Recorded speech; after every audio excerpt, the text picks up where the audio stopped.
Good morning students. In previous video we learnt about the introduction of the safety, right, and safety rules from fire, understand, and now our new topic is first aid. Now what is first aid?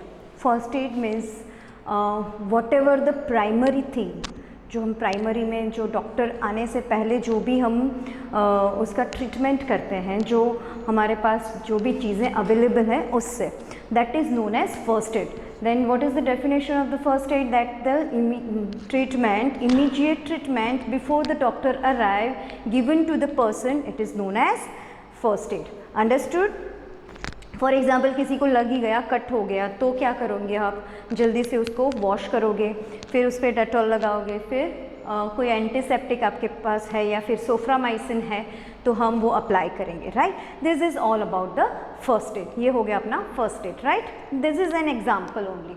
Now first aid from the Burns. अगर मान लो हमने पहले भी पहले वाले उसमें देखा video में फायर के बारे में, तो फायर में तो बर्न होगा ही, राइट. अगर एक्सीडेंट हुआ तो अगर बर्न हो जाता है तो छोटा मोटा बर्न होगा तो हमें क्या करना है?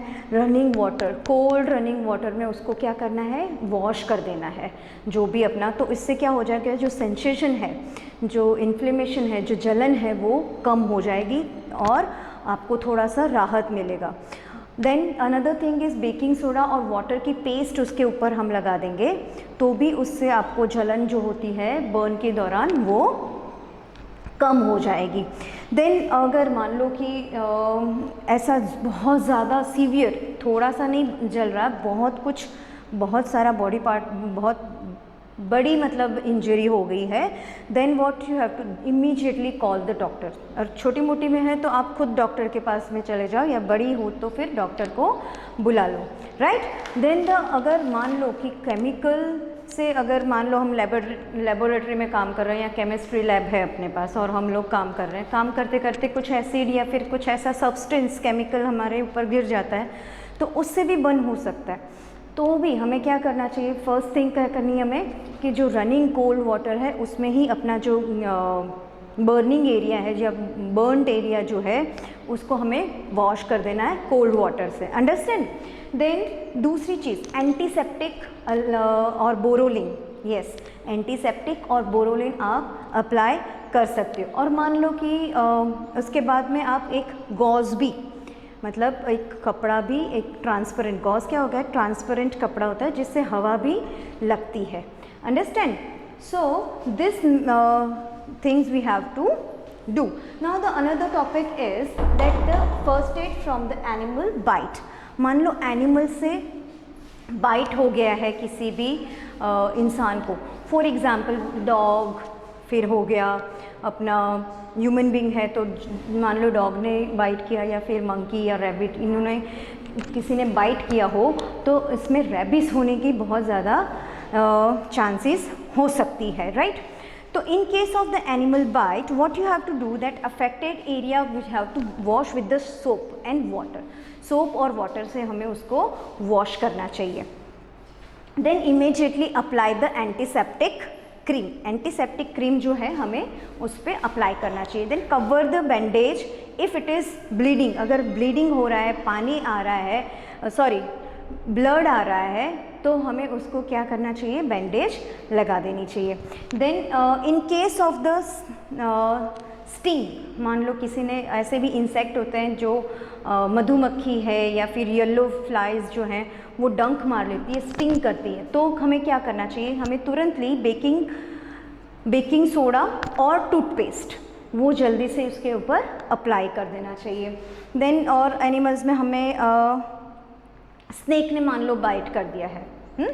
स्नेक बाइट करता है तो क्या हो जाता है कि जो पॉइजनर जनरली वो इंसर्ट करता है पॉइजन को, तो पॉइजन हमें कैसे स्टॉप करना है? हमें कोई कपड़ा लेना है या फिर ऐसा रुमाल या फिर एक पट्टा, जिससे हम कपड़े का पट्टा जो क्लोथ है वो लेके उसको टाइटली जहाँ पे बाइट किया है उसके ऊपर हमें टाइटली उसको बांधना है ताकि वो ब्लड फ्लो के साथ में पॉइजन ऊपर दूसरी बॉडी में पूरी पार्ट में जाए नहीं, और स्पेशली हार्ट तक तो बिल्कुल ना जाए, क्योंकि हार्ट हमें वी नो दैट हार्ट हमारा जो है पंप करता है किसको, ब्लड को, और पूरे बॉडी में फैलाता है। तो ये टर्निक्यूट उसको बांधना, जो कपड़ा होता है जो हम टाइट बांधते हैं उसको टर्निक्यूट को ऑल बहुत टाइटली हमें बांधना पड़ता है। और मान लो कि वो टाइट नहीं बंधा है तो उसके अंदर कोई स्टिक या फिर कोई पेंसिल या कुछ ऐसी चीज़ जिससे हम उसको ऐसे टर्न करके ट्विस्ट करके उसको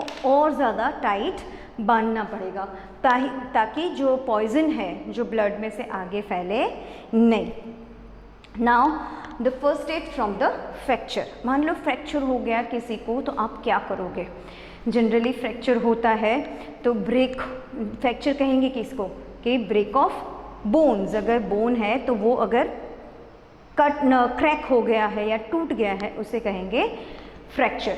अभी उस दौरान अगर डॉक्टर, आप देखा होगा डॉक्टर ने भी कार्डबोर्ड होता है, फिर पीओपी लगा के उसको अच्छे से सपोर्ट करके रखते हैं।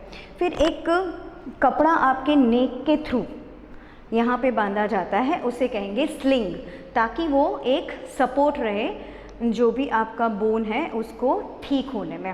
अंडरस्टैंड? वो सपोर्ट करेगा इमीडिएटली आपको, और उस इंसान को क्या करना चाहिएगा, अभी हॉस्पिटल लेके जाना चाहिए। और जो उसका पार्ट है जहाँ पे क्रैक हुआ है या फिर कुछ अफेक्टेड एरिया है उसको एज इट इज़ रख के इमीडिएटली आपको डॉक्टर के पास जाना चाहिए। और जब वो स्लिंग बांधते हैं ना बेटा, तो उसको कभी निकालना नहीं चाहिए, because it is supposed to heal your bone, right? Then another, और जो वो कार्डबोर्ड और छोटी सी, मतलब कई बार आपने देखा होगा कि पतले लकड़े की सपोर्टर भी लगाते हैं, तो उसको कहेंगे स्प्लिंट। वो जो कार्डबोर्ड और लकड़े के जो चीज़ें सपोर्ट के लिए, बोन के लिए लगाई जाती हैं प्लास्टर में, तो उसको क्या कहेंगे, स्प्लिंट कहेंगे। Now the first step from the sprain. Sprain आपने कभी देखा होगा कि चलते चलते या दौड़ते दौड़ते कईयों का पैर मुड़ गया या फिर नस खींच जाती है, उसे क्या कहेंगे, स्प्रेन। उसको क्या कहेंगे, स्प्रेन। तो स्प्रेन में आपको क्या करना पड़ेगा कि होता क्या है कि तुरंत आपको कुछ ऐसा मोच आ गया तो स्वेलिंग हो जाती है, तो उसके ऊपर हमें आइस हमेशा रब करना चाहिए। क्या करना चाहिए? आइस हमेशा रब करना चाहिए टिल द स्वेलिंग सबसाइड ना हो जाए, मतलब कम ना हो जाए, तब तक उसके ऊपर हमें क्या करना चाहिए, आइस, और डॉक्टर को बता देना चाहिए। Then after the first aid from the nose bleeding. मान लो नोज़ ब्लीडिंग, आपने कभी कभी देखा होगा कि गर्मियों में जनरली होता क्या है कि गर्मियों में ज़्यादा गर्मी हो जाती तो कई बच्चों को नाक में से खून आने लग जाता है, that is known as nose bleeding. तो उस टाइम आपको क्या करना है कि जो भी बच्चा है या जो भी पर्सन है उसका जो हेड है वो टिल्टेड ऐसे उल्टा करके रखना है, ताकि जो ब्लड का फ्लो है वो स्टॉप हो जाए, स्लो हो जाए। देन आफ्टर उसके सर पे ठंडा ठंडा पानी रखना है, उसको फ्लो करना है, रखना है, या फिर टॉवल में ठंडा पानी या आइस क्यूब रख के उसके सर पे, ताकि उसको जो ब्लड का फ्लो है वो कम हो जाए और ब्लीडिंग कम हो। देन आफ्टर जो जिस नोज़ में से अगर आपको लगता है कि लेफ़्ट नोज़ में से अगर ब्लीडिंग हो रही है तो उसको बंद कर देना चाहिए। अगर राइट से हो रहा है तो बंद करके टिल्टेड हेड रखना है। तो आप देखोगे कि थोड़ी देर में जो भी पर्सन है उसको बहुत आराम मिल जाएगा। और of course this are the first aid, पर उसके बाद आपको डॉक्टर के पास तो जाना है ही। Understand students what we have learned today? We have learned about the first aid of the, what is first aid, then first aid from the burns, then first aid from the animals bite, and first aid from the fracture, then sprain and the nose bleeding. So be safe at your home. Thank you.